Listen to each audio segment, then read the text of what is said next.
Going public. Hi, I'm Debbie.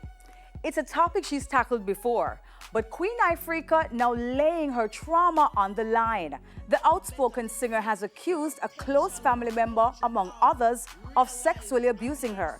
The allegations hard to listen to, but as we hear in this report, incest and child molestation, chronic problems in Jamaica.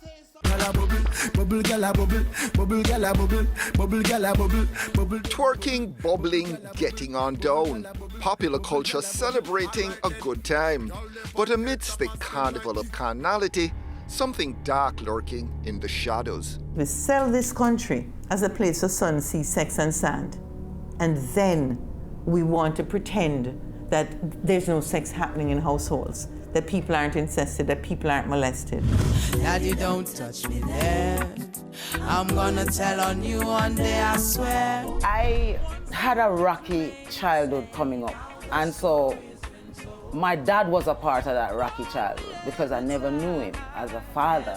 And so therefore, there was this void for a very long time. She'd hinted at a painful chapter in her life around sexual molestation in an earlier interview on ER.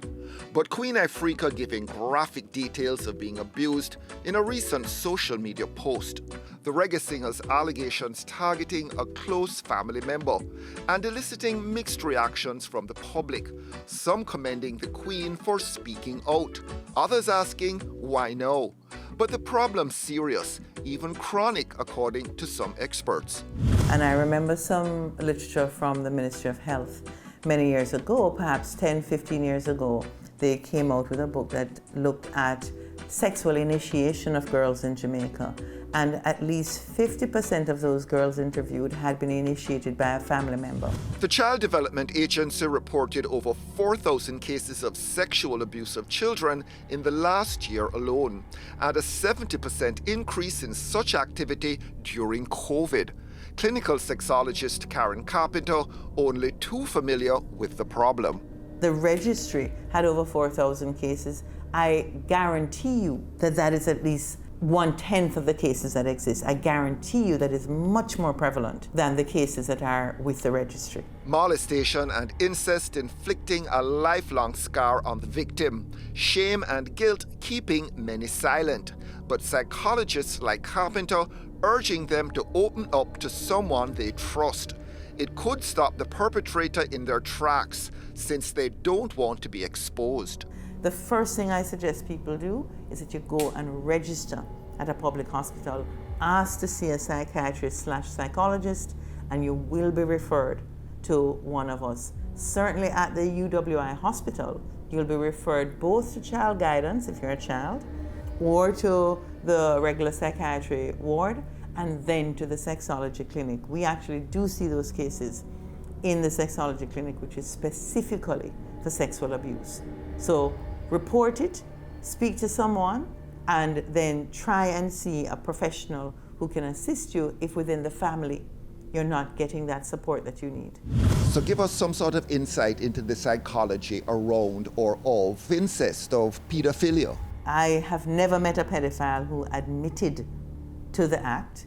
It takes a lot of time for them to trust me, to be able to recount what happened. And invariably, they're not saying, yes, I incested this child or I molested this child.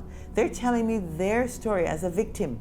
And they often do not see the difference between themselves and the child that they're initiating. They often cannot see that they're there as a protector of this child. And they will tell you that the child wanted it. They will tell you of the child's willingness to participate. And they will often not tell you that they made a threat to the child, however subtle. This is between the two of us. Don't tell your mother, you know. Don't tell your face. If you ever tell somebody, you see your little sister. And I've had many cases where female members of families who have been incested have protected younger members of the family by giving themselves to the perpetrator. This is very common.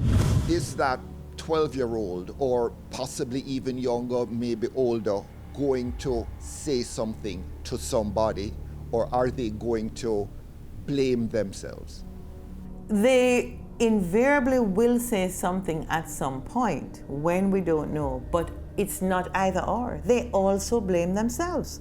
And I'll tell you why they blame themselves. As happens with victims of rape, the human body is designed for pleasure, among other things.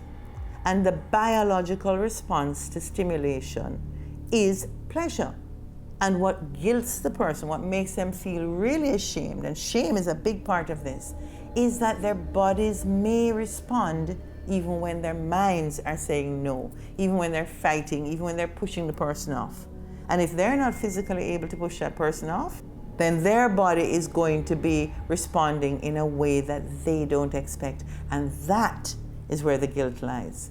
What happens when this information is put on social media? You've made some sort of revelation on social media. Are you likely to get the response that you want or need? Or is social media going to blame the victim? I think we're going to get a variety of responses.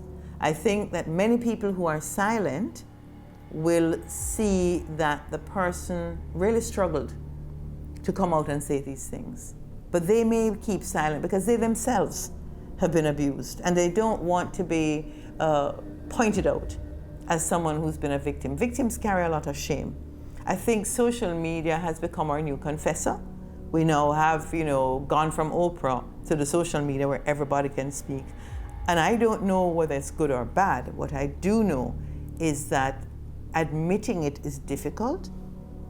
Whether it's true or false is not the issue for me. The issue is, once you've admitted it, have you got any help?